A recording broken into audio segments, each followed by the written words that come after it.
Kwa ujumla maonesho haya yanaleta tija kwa sababu utaona namna ambavyo wananchi wamekuwa wakizunguka humu au wanazunguka lakini wanakuwa wanafanya biashara. Kwa hivyo ni hakika kwamba waliopo hapa wanafanya biashara, wanauza, kwa wanakuza uchumi wao mtu binafsi, lakini pia katika kuuza kwao wamejisajili katika mamlaka mbalimbali ambapo wamejisajili, wanalipa kodi na vitu kama hivyo, kwa bado taifa nalo linapata kukuza uchumi wake kupitia kazi ambazo zinapatikana kwenye masuala ya sanaa na utamaduni. Hasa kupitia katika maonesho haya pia najua watakuwa wamekuza kipato kwa asilimia kubwa, ambapo sasa hata taifa tunatarajia tutanufaika kutoka katika maonesho haya kwa ujumla. Mamlaka ya Elimu Tanzania inasimamia mifuko miwili. Mfuko wa kuendeleza ujuzi, lakini mfuko wa elimu wa taifa. Ndani ya mfuko wa kuendeleza ujuzi kuna mafunzo ya kuendeleza ujuzi ambapo unakutana na Watanzania ambao wametengeneza kazi kwa mikono yao. Wengine wameongezea thamani kwenye vitu ambavyo vinazalishwa hapa Tanzania. Ukifika kwenye bara la Mamlaka ya Elimu Tanzania utakutana na wine ya uyoga. Kidogo watu wanashangaa inakuaje? Uyoga sio tunda lakini linatengeneza wine. Ndio sanaa yenyewe hiyo. Kwa hiyo tumefurahi, tumefika hapa, tumetoa elimu kama taasisi ya serikali, lakini pia tumejionea kazi za watu mbalimbali. Tumefarijika, tumekutana na watu kutoka Burundi, kutoka Kenya, kutoka Uganda.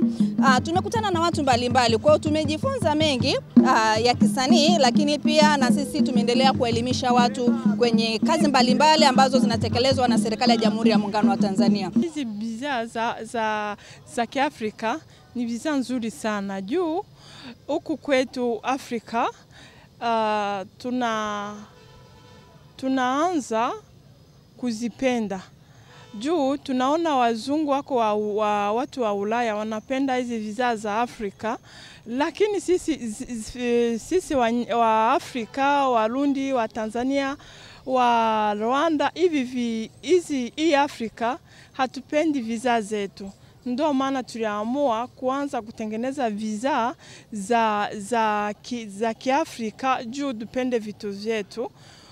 Unajua wazungu wanatuletea bidhaa za huko kwao, tukaona eti ndio bidhaa nzuri, vyombo vya kufanya kazi nyumbani, tukaona ndio vizuri sana kuzidi vya huko kwetu.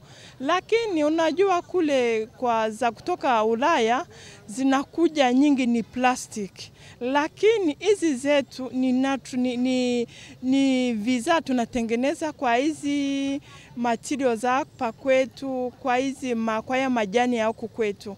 Hizi bidhaa zinakuwa nzuri sana hata kwa mwili wa mtu yoyote, tena na Afrika yote. Tunavyosema utamaduni wa kusoma, hii ni zana pana kidogo.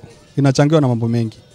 Na hatuwezi kusema kwamba watu hawasomi au wasomi, kwa sababu kwenye mitandao inakuwa ni njia rahisi sana kufanya tathmini. Watu wanasoma vitu vifupi na nini, lakini sisi kwenye haya maonyesho cha kwanza tunachosisitiza ni watu kuanza kusoma, kwa sababu hiyo rate inavyoonekana kila mwaka inashuka na imeshushwa na mitandao. Kwa hiyo tunajaribu kwenye haya maonyesho kuja kusogea na wadau mbalimbali, wadau wa teknolojia, kwa sababu ndio muhimu sasa hivi dunia imekuwa teknolojia. Tunajaribu kuja kwa wadau ambao labda wanaweza kutuwezesha sisi tukasonga mbele zaidi kuwafikia, kwa maana kwamba maarifa yakachakatwa kwa njia ambayo ni rahisi na nzuri na ikaeleweka. Lakini jambo lingine ambalo ni muhimu sana, tunakuja hapa bado tukiwa kwamba tunahitaji mabadiliko ya sera ambayo sera ya vitabu ambayo yatasisitiza sasa, sio kwamba watu hawasomi, wapo watu wanaosoma, lakini ule msitizo wa dhati kabisa kutoka serikali, kutoka kwa wadau, kutoka kwa kila mtu haujawekwa kwamba watu waweze kusoma.